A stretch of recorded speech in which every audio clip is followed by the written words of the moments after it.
looking at? How do you get out of here, man? Welcome to this latest edition of the Ril Dil podcast, episode 922, as we continue to discuss one of the great shows in recent television memory or history, Snowfall, season 2, episode 10, Education. We are now at the end of season 2. We soon to be doing season 3. This episode, of course, marked the season finale of season 2.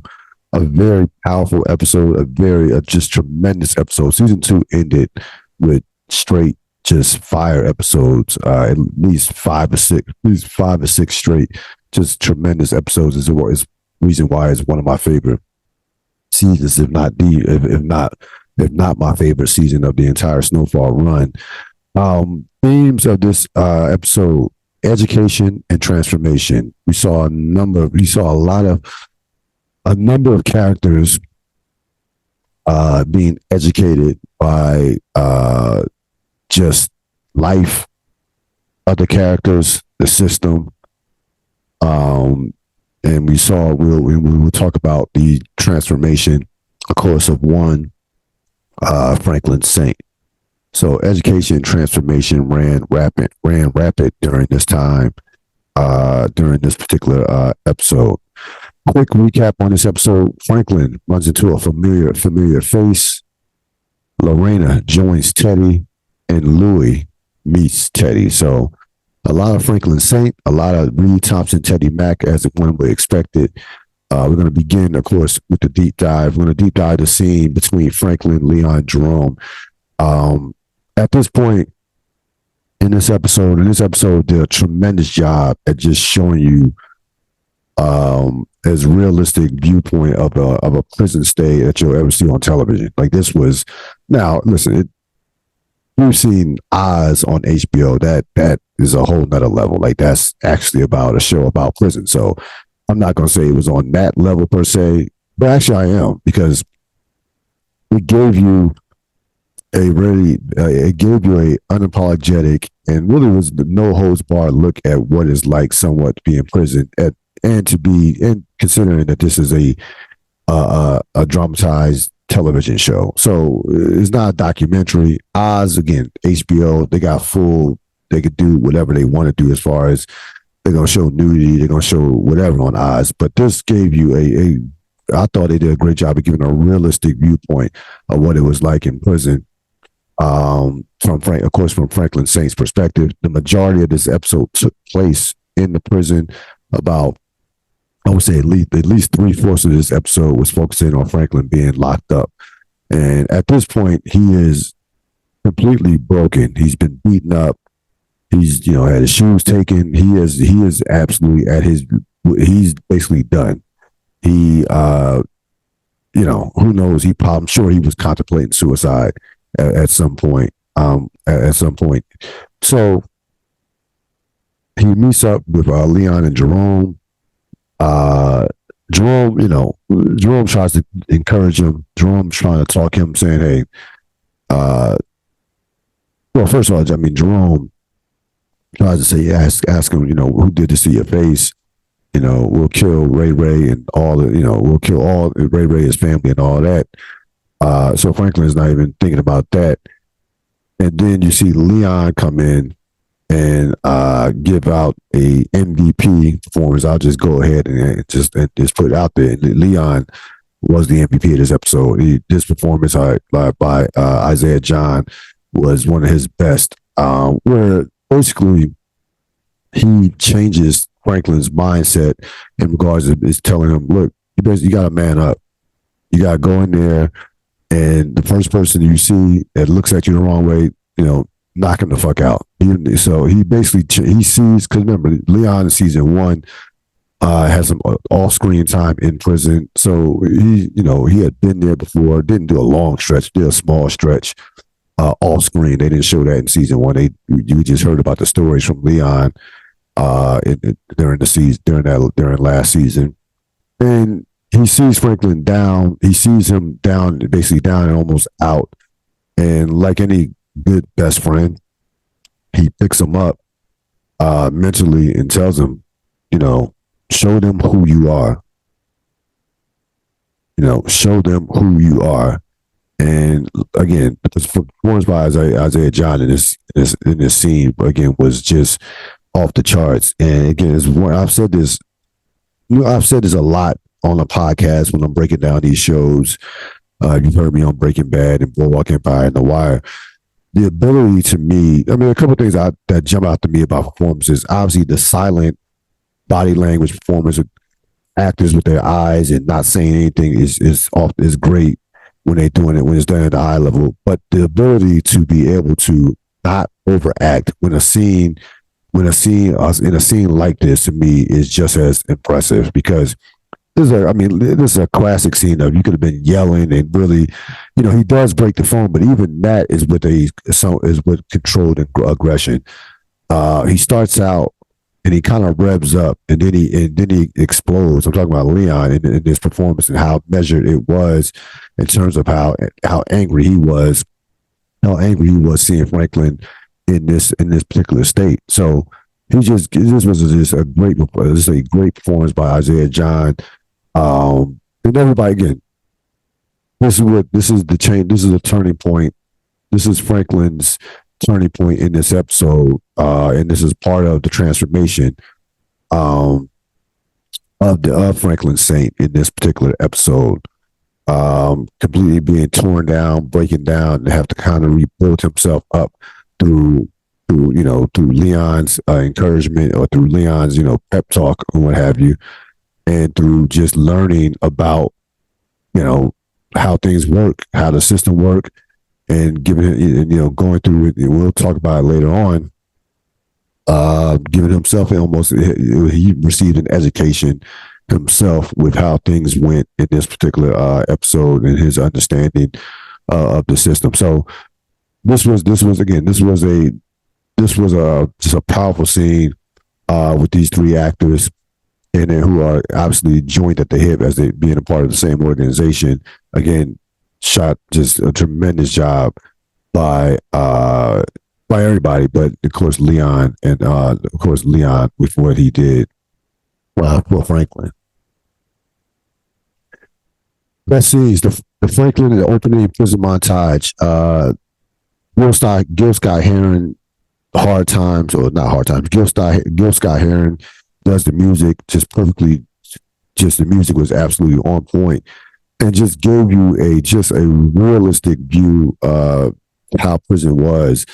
If you notice, it was dark colors. The colors were like blue and gray and dark colors compared to what you normally see in Snowfall, with the bright colors of California and LA, the sun, all those, and a number of bright colors. But that tone just completely changed being behind those four walls, and just going through Franklin's world, just completely shifting. He goes from kingpin on top of the world outside the prison to being just another black man in prison, and he has no power. Like, he's been stripped down of all his power, and no one cares about who he is within that prison. They take his shoes, his status. His status at that point, his status up at this point means nothing, because he's not at that. Even though he's a kingpin, he's not at that level to where he was feared on the street, in which we will see in seasons coming up. So I thought that was, again, they did a wonderful job with the realistic view of the prison scene, which would be carrying most of the episode, which was on in prison. He was in prison for most of the episode, but the opening montage was great with the music and the cinematography all around. Teddy and Lorena, you see Teddy give Lorena a lesson on how the government works in regards to, he's basically telling her that your war on drugs means nothing, but when my war, me funding the Nicaragua down and with arms, illegal arms, that is a part of the bigger picture, and mine does mean something. And he gives Lorena he does this at first, and she's not buying it, but he eventually talks Lorena into joining him, and basically talks her into joining forces with him as she recants her statement about seeing Franklin shoot Kevin at the park.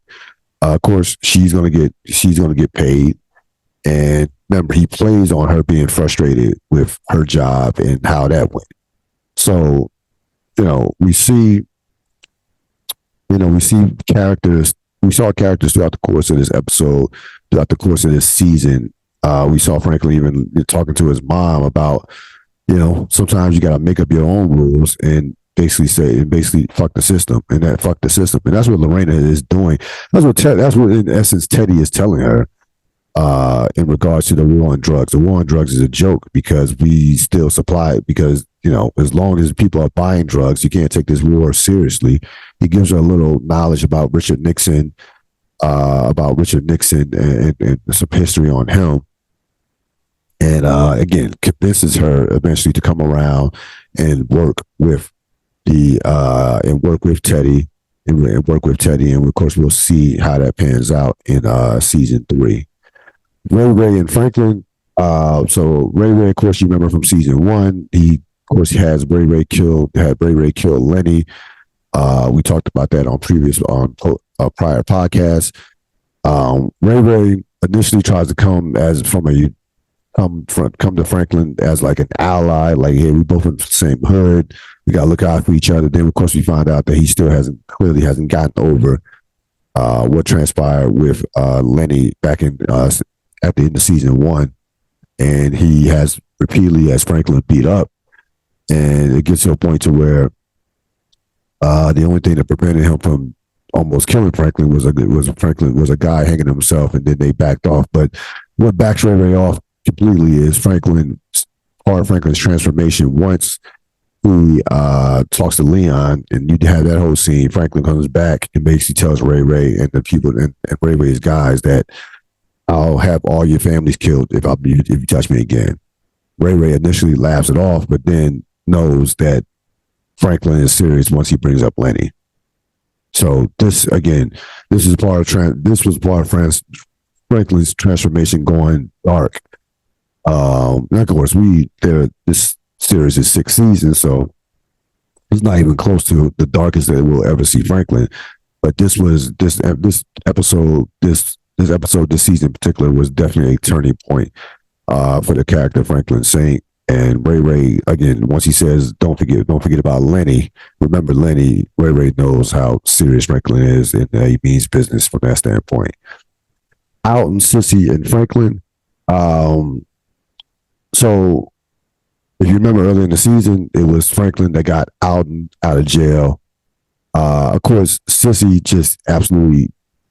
She sees his face. Sissy absolutely can't handle seeing Franklin like this, not only behind prisons, but obviously with a messed up face and what have you. And I'm sure there was some guilt from the standpoint of her letting the cops know, being in cahoots basically with the cops in terms of arresting Franklin. But you see a situation where you see Alton try to be a dad in that situation, and basically Franklin he isn't hearing any of it from his parents. He doesn't want to see his mom breaking down. Basically tells Alton, get her the hell out of here. I don't need this shit right now. And then, he chastises Alton for giving him advice. And basically, Franklin basically is in complete shock right now. You have Alton, who you have him behind bars, and Alton, who is the one with the, clean shaven and basically, doing well in life. So they basically, flip, so complete role reversal with those two. And Franklin isn't trying to hear of any of it. He doesn't want to see, really didn't want to be bothered with either one of his parents from that standpoint, especially in that predicament. And there was frankly nothing that they could do for him, to be honest with you. So remember, he is detached from them from a certain standpoint of he's in the drug world. They're not. He's staying with Jerome. Louis and Jerome are like his parents in essence, and that is where they're at right now. In regards to how close he is in terms of relationships, like these, like out. I mean, he loves Sissy, but Jerome and Jerome, Louis, and Leon, and the drug game is his in essence his parents, and that you kind of saw that in this scene. And probably you could say Teddy was his father, like from that standpoint. So we see the kind of dysfunction within their family in this one scene with Alton, Sissy, and Franklin. Louis and Teddy. So this is the first time that Louis and Teddy meet. Of course, this is Franklin's last ditch effort as he was in jail with no bail. They refuted the bail. That's thinking that he could possibly be a flight risk, which they were not far from being wrong. He almost left and went to Louisiana, if you remember in the last episode. And Louis basically says, "Look, we need him out for this business." And this was a last ditch effort for Louis coming out for Louis meeting Teddy. The most important part of this scene is we know what happens with Franklin and him eventually getting out, and him convincing Lorena to refute that, to take back her statement on seeing Franklin kill Kevin. But the important part was the Louis Teddy introduction, how that relationship will move forward in the future. So them meeting the one thing that kind of gets lost sometimes. It wasn't just Franklin's advancement and ascending in the drug world and getting deeper and deeper in the drug world in terms of who he was meeting, whether it's Avi and other drug contacts or Teddy. It was also Louis. Louis gets introduced, finally, meets up with Teddy face to face, and this is basically her opening in a sense to get a taste of what this is like in a real way, meeting someone as powerful as Teddy, and getting an education later on in this episode on who and what Teddy is.